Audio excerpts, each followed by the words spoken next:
Hello everyone and welcome back to the channel. I am Conor Bromley and I'm back today to do a bit of a news roundup because there's been plenty happening with Sunderland this week, so I thought may as well tick it all off in one big video. And the first place to start is Reinildo, who is no longer going to play for Mozambique. He is retired from international football. Of course, this is very good news for Sunderland because it means that Reinildo's availability is going to be far more. It means that international breaks, he's going to stay at the club and rest up rather than playing lots and lots of football. And long term, it means he won't be at the next African Cup of Nations. So this is good news for Sunderland. Reinildo, therefore, pretty much just committing himself solely to the football club. So it's a big tick in the box, that one. Wasn't expecting to necessarily say it, but yes, Reinildo retires from international football. And then we're going to talk about some transfers because there is a lot of transfer news happening. And the first place to start is Jhon Lucumí. It's a player we spent a lot of time talking about in the summer. It didn't happen. Left-sided centre-back at Bologna. And we really went heavy for this in the summer. It didn't come off. And then there's reports, Nicolo Schira, I think is the name of the journalist. He says that Sunderland are potentially going back in for Lassumi, talk around £26 million, and Lassumi is having issues with his contract there. Bologna have offered him a new deal. He said no to that. He clearly wants to move on. I think he's got 18 months left on his contract. So look, I don't think this is the last we're going to hear from the Jhon Lucumí transfer saga. But the Northern Echo says that Sunderland aren't going to be doing it in January. So that isn't Sunderland aren't interested in him, it's just that Sunderland don't want to do it mid-season, which I think actually does make a lot of sense. I think for Sunderland right now, you wait until the summer for this. I mean, we've got Lucero Getruida, I always say his name wrong. He is obviously on loan with an obligation to buy. Does Sunderland make that a permanent deal?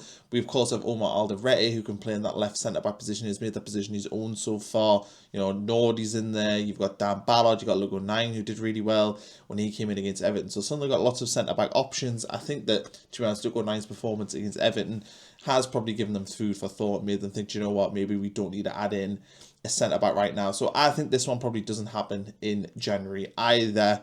But it's one worth watching. I think if he does become available, Sunderland will be all over it. Ferlin Mendy from Real Madrid. This is an interesting one that's kind of popped up over the last few days. And it feels like it's sort of a transfer I can imagine Sunderland doing. He is, I think, over 30 now. I think he's 30, 31. He's available for around £9.5 million. Apparently, he wants to stay at Real Madrid, but I mean, who doesn't? But he's got a lot of injury problems. He hasn't played a ton over the last couple of years. He's a left back as well. So, yeah, this is an interesting one. I think it's probably one to sort of watch the space on. If he does become available, will Sunderland take the risk on a player like this who has a bit of a dodgy injury record but has undoubted quality? I don't know. But this is the kind of gamble that I think the club makes at times. Of course, he's not on the younger side. But I think we've seen with Reinildo coming in and Granit Xhaka coming in and Nordy coming in and Omar Alderete. I mean, not that they're particularly old players, Nordy and Alderete, but they aren't the ones, you know, not the age profiles we're used to going for in the Championship. So I don't know what to make of this one. It feels like sometimes with a player, Sunderland can be a good link for agents to use because they've got such, you know, clever recruitment. It probably makes the clients look better to be linked with Sunderland because they're, Sunderland are known for being good recruiters, and therefore if Sunderland are after this player, then maybe other teams should be as well. So take that one with a pinch of salt is probably what I would say. But yes, that is a link that we have had. Look at Stassin, 21-year-old striker at Saint-Étienne, was their standout player last season, playing with Pierre Ekwa, of course, who was on loan there. Scored 12 goals for them in a bad team that got relegated. Apparently valued at around 42 million euros, which of course is a lot of money, more money than what Sunderland I think have paid for any player. I think Habib Diarra is like in the mid-30s in terms of euros, so this would be our most expensive signing. He's reportedly very unhappy this season. There's also reports that he's not been great behind the scenes, and he has been bad on the pitch when he has played this season. So some worrying signs there because of that. You don't want to bring in a player that, you know, clearly has potential attitude issues, but then again, we don't know exactly what's happening behind the scenes at Saint-Étienne. In terms of the player himself, he's 21. He's got a good eye for goal. He's got a decent assist record as well. Feels like somebody that, you know, would be on our lists in terms of a potential player that could grow. But again, it feels like this, especially if it's this sort of money, I don't think Sunderland are going to go out and spend this level of money on a striker mid-season. That's just kind of my view on it. I also think that Brian Brobby is kind of finding his own. So I think, you know, is a new striker going to come in and take his position? I'm not 100% sure. I feel like the manager is really enjoying using Bobby this season. So I don't know if we'll see a new striker come in January, but that is a link that we have had in recent weeks. Now, a player I think might come in January is Gabriel Sara, who's been linked quite heavily with us. He used to be at Norwich. He's 26 now, but I think most people will remember him from, I think, scoring free kicks for Norwich wasn't the things that he used to be, most notably remembered for. He's got a price tag of roughly 20 million euros, so not cheap, but certainly for a starting midfielder, not that expensive, especially when at a good age like this. Apparently, Galatasaray, who obviously own him right now, they want to sell him after their final Champions League game. So they want to play the next 2 games, which means that if anything was to happen with this, it's probably going to come after that, which puts us towards the end of January. So it's potentially close to a deadline day signed if we were to do it. He's also a central midfielder, but he's quite attacking, good for scoring goals, good for assists as well. So interesting player to be linked with is central midfield. Guendouzi we were linked quite heavily to, and that didn't happen. Is that an area that the club are wanting to rectify this month? I'm not 100% sure, but I feel like Gabriel Sara could be a potential move if he's available for 20 million euros. And the last player we've been sort of linked to in recent weeks is Joselyn Tarby, Israeli player, heavily linked with Celtic, and that deal's apparently fell through due to fan pressure, valued at around £2 million, so this isn't going to be a big deal. He's 20-year-old, play on the right wing in the number 10 or striker, so kind of versatile in where he plays in the attacking third. I don't know that much about this player, so I'm not going to dive too much into it, but definitely I think this would be a one for the future, not somebody that's going to come in and be a starting player. Let me know what you think of these players we've been linked with, and are you surprised at some of the names? Do you expect us to maybe bring in 1 or 2 players in the January window? I mean, I'm surprised that we haven't seen a ton of right wingers on this list so far, because that's a position I think Sunderland need. Right, let's talk about players who potentially are leaving or aren't leaving, depending on what you believe. And Mundle and Neil were heavily linked to Rangers. I think this was over the weekend. And I think it's patently obvious that Neil probably is going to leave Sunderland. I would suspect once AFCON is over, and I think we've got Habib Diarra and Joselyn Tarby there, but obviously Diarra's a big one. Once Diarra is back from that competition, I have a feeling that Neil will probably move on in the January window.